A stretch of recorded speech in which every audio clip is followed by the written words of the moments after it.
আসসালামু আলাইকুম, সবাই কেমন আছেন? আমি ভালো আছি আলহামদুলিল্লাহ। ফোনে কথা বলার বিষয়ে একটা জরুরি বার্তা দিচ্ছি সকলের উদ্দেশ্যে। যারা সেলস প্রফেশনে কাজ করেন, বিশেষ করে তাদের জন্যে ফোনে কথা বলার সময় অনেকে খুব জোরে কথা বলেন, লাউডলি কথা বলেন। হয়তো বকা দেন না, এটা আপনার অভ্যাস।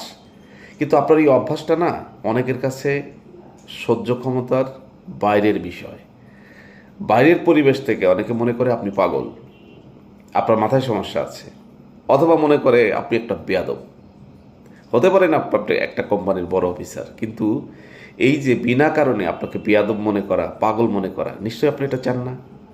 তো অপোজিশনে যিনি আছেন, যার সাথে আপনি লাউডলি কথা বলতেছেন, মাঝে মাঝে একটু লাফ দিয়ে উঠতেছেন, চিৎকার দিয়ে উঠতেছেন, ধমক দিয়ে উঠতেছেন, এটার অবশ্য কারণ আছে।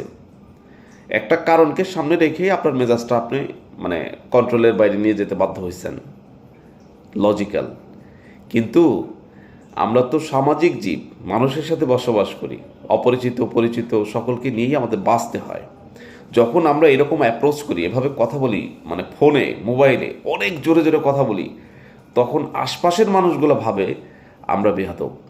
আপনি কি চান বিনা কারণে একটা ভালো মানুষকে অন্য কেউ ভুল বুঝুক, বেয়াদব মনে করুক?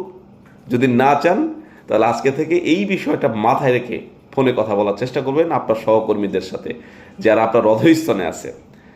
ভালো থাকবেন। আসসালামু আলাইকুম।